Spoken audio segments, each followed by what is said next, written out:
Napakadaming tunnel dito sa siyudad ng Oslo, Norway. Ang tunnel, oh. Magkamali ka ng pasok, yari ka. Puro tunnel, eh. Yung siyudad nila nasa taas.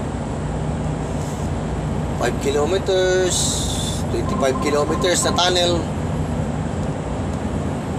Grabe yung mga tunnel dito. Kalulupit. Ayan, oh. Ganda ng tunnel, no? Pwede na magtago rito. Tunnel man. May mga pasukan pa naman sa mga tunnel-tunnel punta sa mga syudad. Kaya walang traffic ang syudad nila dito, eh. Sa ilalim ka dadaan paglilipat ka ng mga kanto-kanto. Yan, labas na, oh. Wala pa yung signal. Navigation. Antayin ko pa yan. O yan na, nalabas na siya. May speed limit pa. Sa Norway. May ilog dito, natutuyo na ng yelo.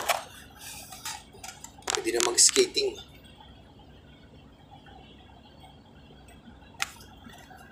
Hindi naman magandang buhay dito. Kailangan lugar dito. I want to go home to the Philippines. I love my country all of my life.